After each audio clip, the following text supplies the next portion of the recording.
Olá, graça e paz, tudo bem com vocês? Espero que sim. Estamos iniciando um grande encontro, nova vida em Cristo.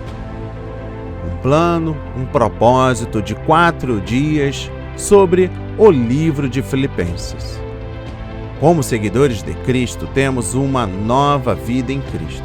Mas o que isso significa?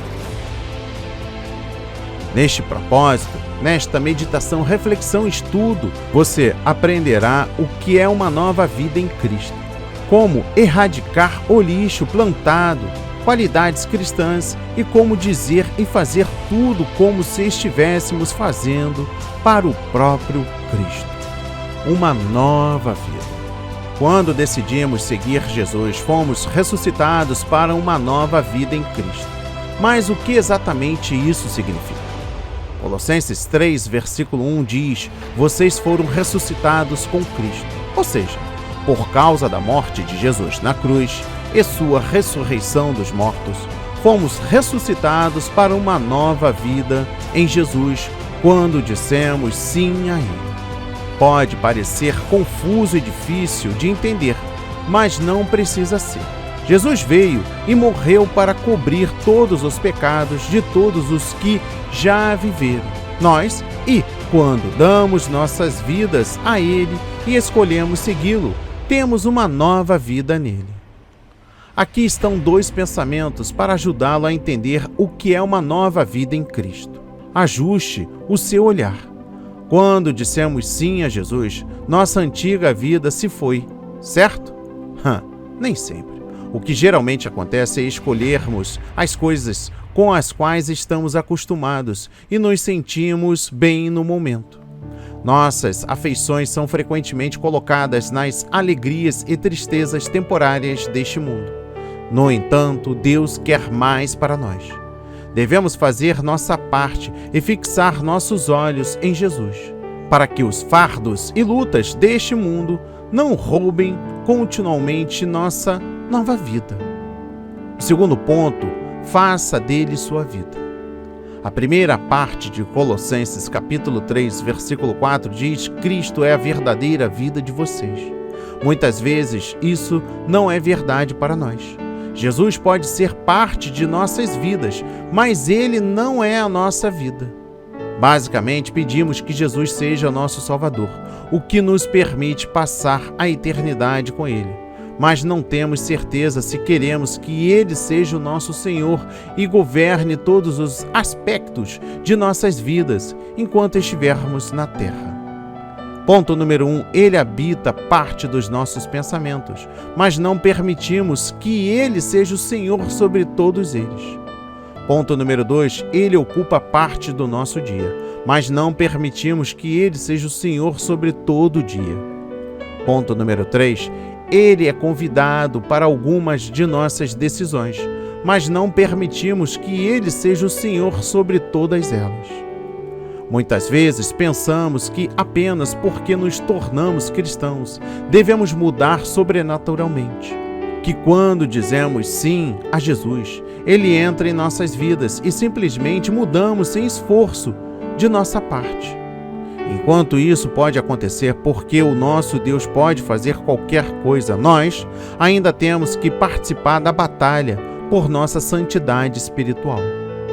À medida que passamos pelos próximos dias deste propósito, vamos aprender o que significa deixar o antigo eu para vestir um novo eu, e como dizer e fazer tudo à luz do que Cristo fez por nós. Reflita, onde está o seu olhar? O que você pode fazer para desviar seu olhar do temporário? Quando você pensa em sua vida em Cristo, você convida Jesus para toda a sua vida ou apenas para parte dela? E neste primeiro dia, para a honra e a glória do Senhor, eu convido a minha irmã Fabíola Ribeiro para a leitura do livro Colossenses, capítulo 1. Shalom. Em Colossenses 1 diz assim: Paulo, apóstolo de Jesus Cristo, pela vontade de Deus, e o irmão Timóteo, aos santos e irmãos fiéis em Cristo que estão em Colossos, graça a vós e paz da parte de Deus, nosso Pai, e da do Senhor Jesus Cristo. Graças damos a Deus, Pai de nosso Senhor Jesus Cristo, orando sempre por vós. Porquanto ouvimos da vossa fé em Cristo Jesus e da caridade que tendes para com todos os santos, por causa da esperança que vos está reservada nos céus, da qual já antes ouvistes pela palavra da verdade do Evangelho, que já chegou a vós, como também está em todo o mundo, e já vai frutificando, como também entre vós, desde o dia em que ouvistes e conhecestes a graça de Deus em verdade, como aprendestes de Epáfras, nosso amado conservo, que para vós é um fiel ministro de Cristo, o qual nos declarou também a vossa caridade no Espírito.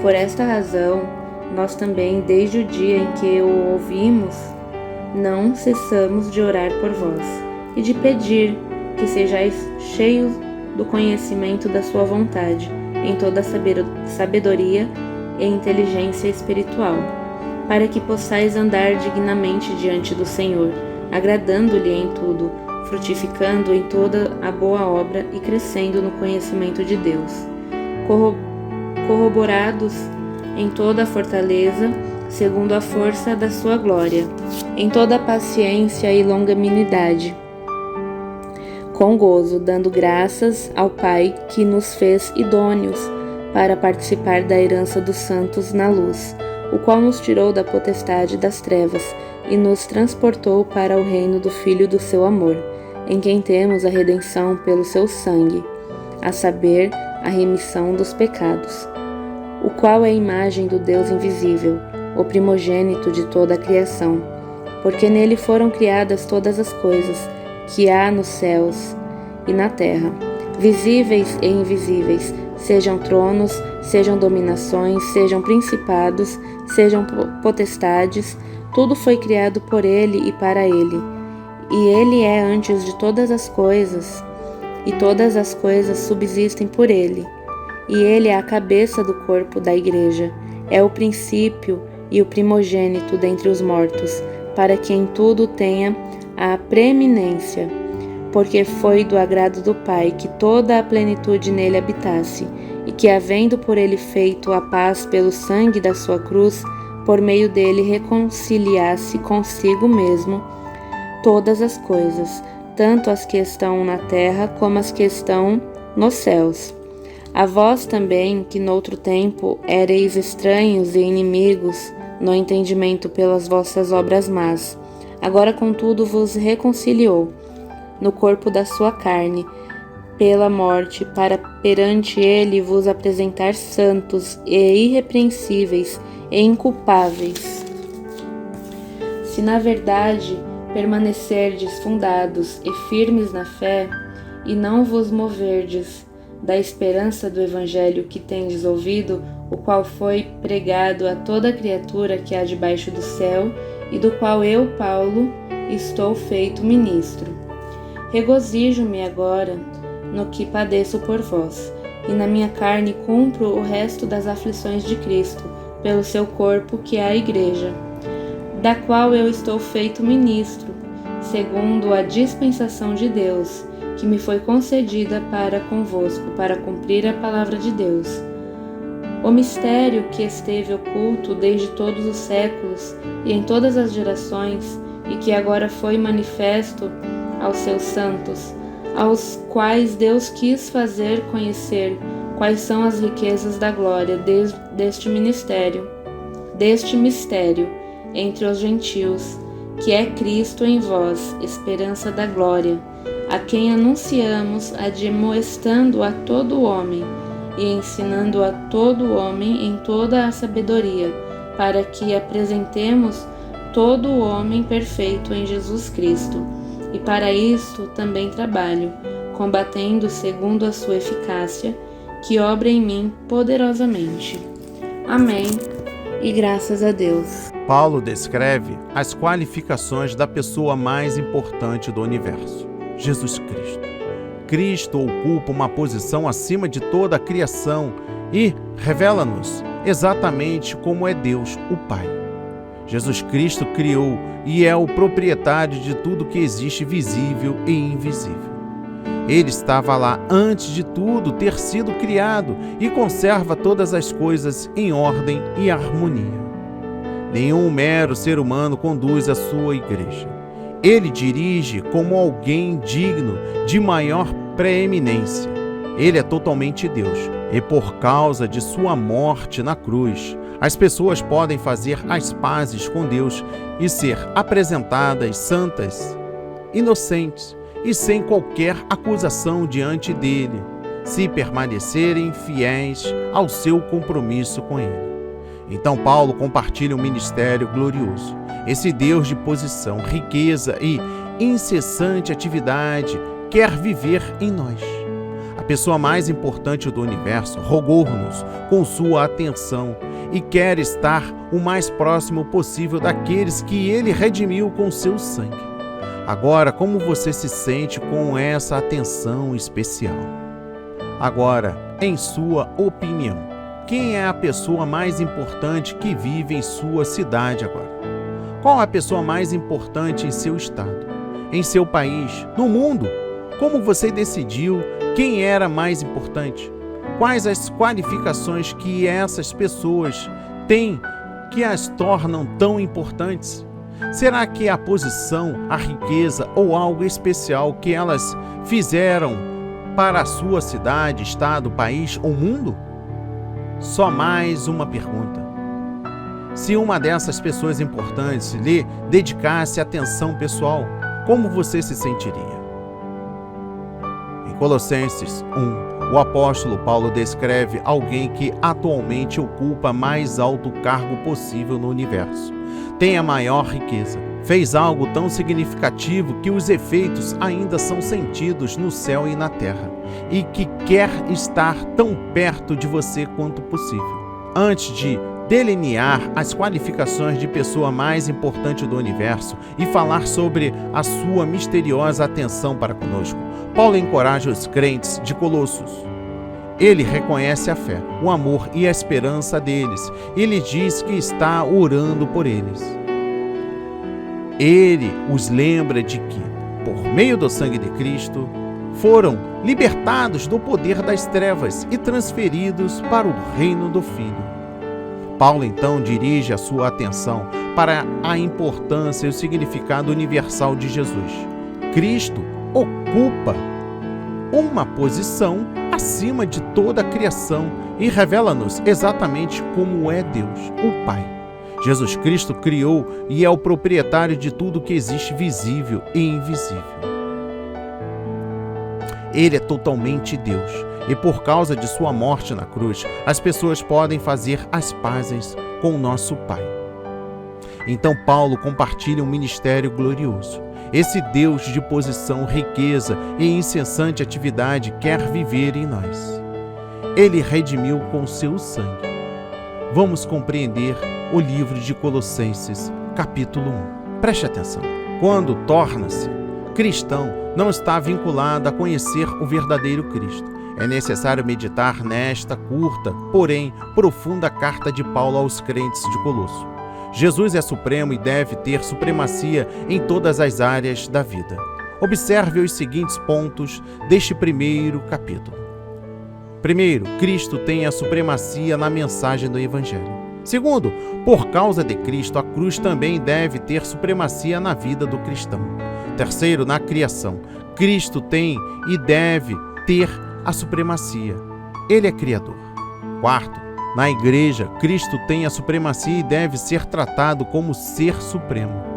Quinto e último, por mais nobre que sejam nossas atividades, Cristo precisa ter supremacia sobre elas, como teve no ministério de Paulo. Só quem não conhece a Jesus não dá a ele o devido lugar. Ele deve ser central na vida diária e religiosa. Paulo argumenta com humildade e escreve com a força de um amor que expressa consideração. Preste atenção que é importante. O apóstolo apresenta algo que os cristãos vieram a apreciar muito. Sim, no apóstolo. a união de um intelecto brilhante e determinado com um coração terno e maravilhosamente bondoso. Certamente quem realmente conhece a Jesus e é transformado por ele, deixa de ser arrogante e lhe dá supremacia em tudo. Torna-se humilde e submisso a Cristo. Jesus não foi criado. Ser o primogênito da criação não significa ser o primeiro a ser criado. Pelo contrário, ele é a causa de toda a criação, acima e abaixo, visível e invisível, de absolutamente tudo, inclusive de todos os anjos. Ele é soberano, como ele tudo começou e tem propósito nele. Desta forma, Jesus é tão eterno, divino e poderoso quanto Deus Pai. Se realmente tudo for criado por Jesus, é impossível ser ele criado. Ele não é criatura, mas criador. Contudo, ele se fez criatura e, ao morrer na cruz, tornou-se nosso soberano Salvador. O maior milagre indescritível é o ato do divino Jesus de resgatar-nos de nossa situação deplorável de pecado. Neste capítulo, devemos reconhecer que Cristo é o agente da criação, Senhor do universo, cabeça da igreja e administrador de nossa reconciliação. Portanto, vamos dar a Jesus a honra que ele realmente merece. Reavivemo-nos. Dando continuidade à nossa reflexão e estudo, eu trago 13 versículos para a compreensão deste primeiro dia. No livro de Colossenses, capítulo 1, trago aos santos, em Colossos. Vamos compreender a mensagem no versículo 2. Paulo escreveu esta epístola porque os falsos mestres estavam se infiltrando na igreja de Colossos, ensinando que a doutrina apostólica e a salvação em Cristo eram insuficientes para a plena redenção. Esse falso ensino misturava a filosofia e a tradição humanas com o evangelho. Requeria a adoração de anjos como intermediários entre Deus e o homem. Os falsos mestres exigiram a observância de certos ritos religiosos judaicos e justificavam a sua heresia afirmando que recebiam revelações através de visões. Primeiro, a filosofia subjacente nessas heresias reaparece hoje entre os que ensinam que Jesus Cristo e o Evangelho original do Novo Testamento são inadequados para satisfazer nossas necessidades espirituais. Segundo Paulo, refuta essa heresia ao demonstrar que Cristo não somente é nosso Salvador pessoal, como também cabeça da Igreja, o Senhor do universo e da criação. Logo, é Jesus Cristo e o seu poder em nossa vida, e não a filosofia ou sabedoria humana, que nos redime e salva eternamente. Não necessitamos de intermediários para termos comunhão com Cristo. Devemos nos acercar dele diretamente. Terceiro, ser crente significa crer em Cristo e no seu Evangelho, confiar nele, amá-lo e viver na sua presença. Não devemos acrescentar coisa alguma ao Evangelho, nem ter outro intermediário entre Deus e o homem, nem aceitar a filosofia humanista. O conhecimento da sua vontade. Vamos compreender a mensagem no versículo 9. O conhecimento da vontade de Deus nos vem através da oração e de permanecer na sua palavra e em comunhão com Ele. Somente esse tipo de conhecimento resulta na sabedoria e inteligência espirituais e transforma nosso coração e vida. Ainda no versículo 9 até o versículo 12, não cessamos de orar por vós. Vamos compreender esta mensagem. Esta é uma das 4 grandes orações apostólicas de Paulo no Novo Testamento proferidas sobre a inspiração do Espírito Santo. Aprendemos dessas orações como orar pelos outros, tais como nossos filhos, amigos, irmãos na fé, missionários, pastores, etc. Devemos orar para que, primeiro, compreendam a vontade de Deus. Segundo, obtenham sabedoria espiritual. Terceiro, vivam uma vida santa e agradável ao Senhor. Quarto, frutifiquem para Cristo. Quinto, sejam espiritualmente fortalecidos pelo Espírito Santo. Sexto, perseverem na fé e na justiça. Sétimo, sejam gratos ao Pai. Oitavo, continue na esperança de habitar no céu. Nono, experimentem a presença de Cristo. 10, conheçam o amor de Cristo. 11º, sejam cheios da plenitude de Deus. 12º, demonstrem bondade e amor ao próximo. 13º, discernam o mal. 14º, sejam sinceros e inculpáveis. E 15º, espere ansiosamente a volta do Senhor. Corroborados segundo a força da sua glória. Preste atenção na mensagem no versículo 11. Para vivermos de maneira digna do Senhor, devemos ser fortalecidos pelo seu poder, ser corroboradores em toda a fortaleza. É uma experiência contínua de receber da parte de Deus sua própria vida. Nenhuma outra coisa poderá nos capacitar e vencer o pecado, Satanás e o mundo. Da potestades das trevas. Preste atenção na mensagem no versículo 13. O âmago da redenção em Cristo é o livramento do demônio e do poder das trevas, ou seja, de Satanás. Agora estamos no reino de Cristo e debaixo do seu domínio. O primogênito de toda a criação. Vamos compreender a mensagem no versículo 15. Esta expressão não significa que Cristo foi um ser criado. Pelo contrário, primogênito tem o significado que frequentemente lhe é atribuído no Antigo Testamento. Primogênito quanto à posição herdeiro ou preeminente, onde primogênito é aplicada a condição de Davi como rei, apesar de não ser ele primogênito. Cristo é herdeiro e soberano de toda a criação, como o Filho eterno. Nele foram criadas todas as coisas. Preste atenção na mensagem no versículo 16.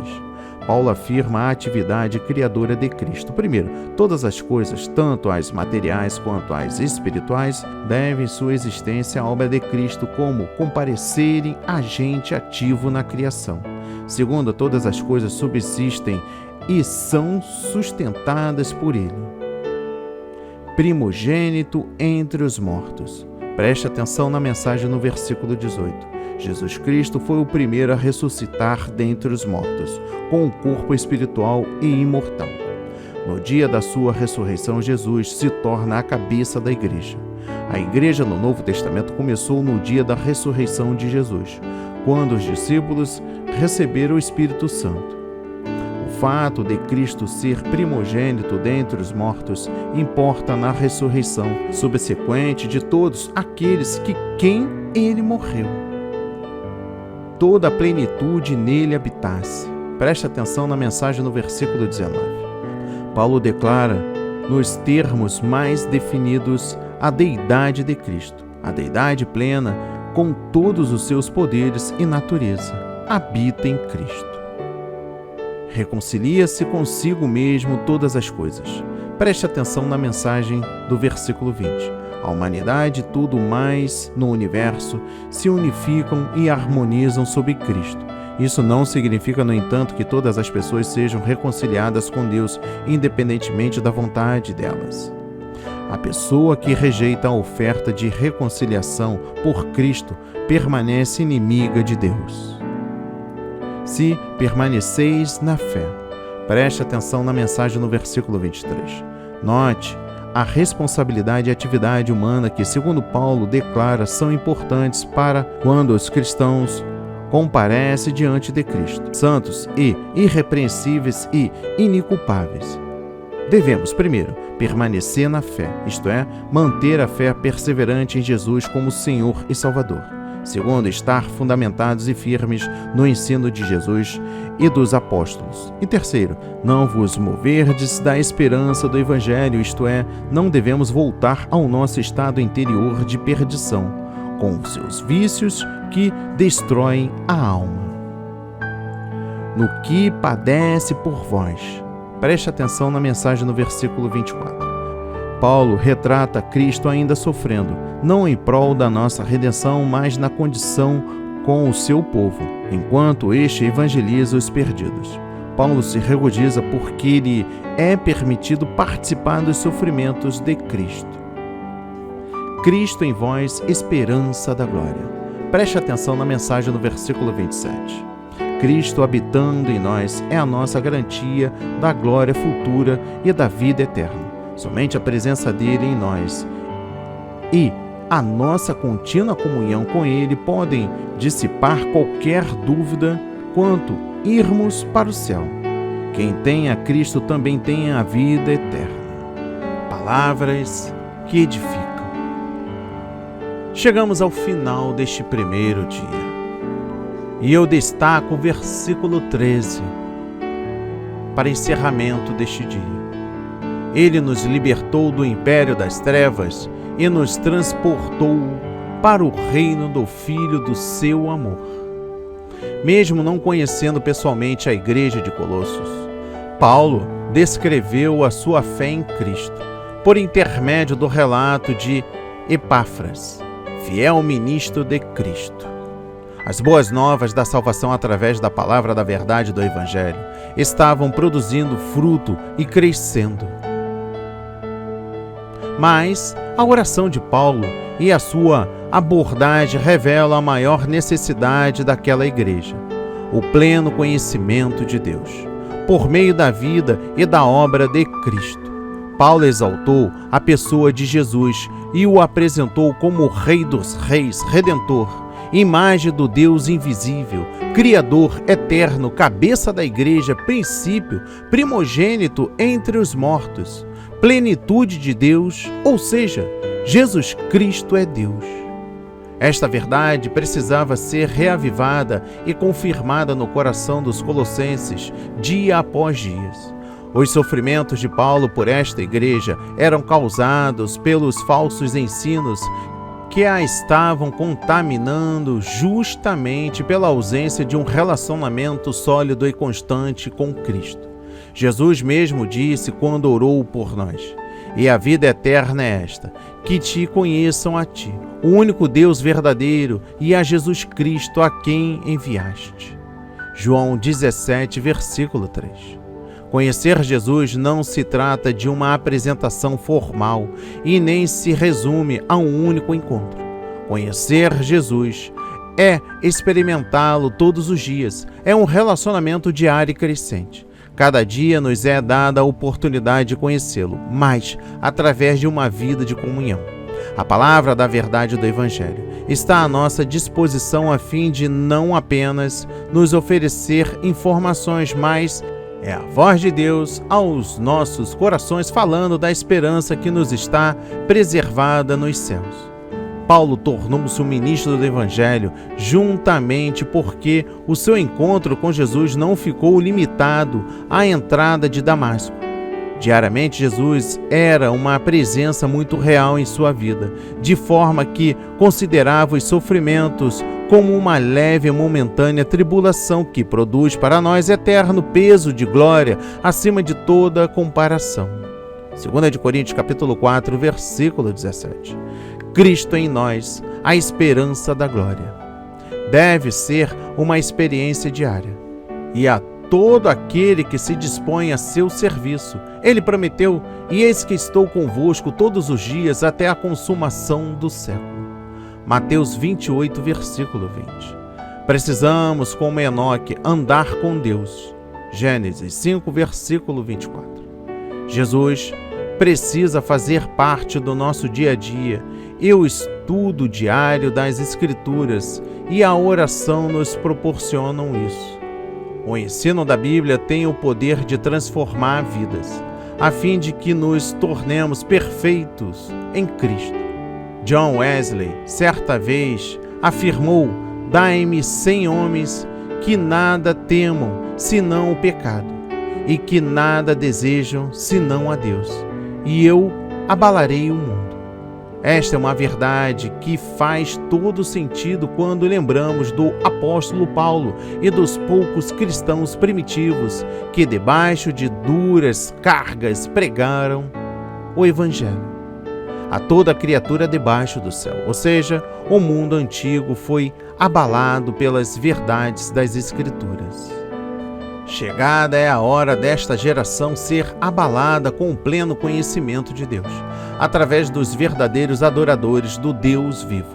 Homens e mulheres que, cheios do Espírito Santo, revelarão por preceito e por exemplo que, à semelhança de Enoque, andam com Deus, que, guiados pelas preciosas verdades do Evangelho de Deus, manterão firmes seus princípios. Um conhecimento superficial da Bíblia não é apenas saber pouco, mas saber muito e não vivê-la. Ellen White escreveu: sem a iluminação do Espírito, os homens não estarão aptos para distinguir a verdade do erro e serão presa das tentações sutis de Satanás.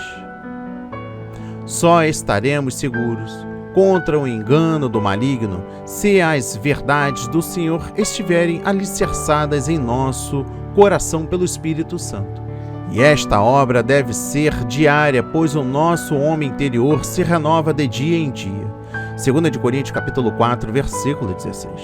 Que façamos parte do único exército de Deus, que diariamente marcha resoluto para o reino do Filho do seu amor. A palavra de hoje foi semeada em corações quebrantados, para a honra e a glória do Senhor. Amém. E graças a Deus.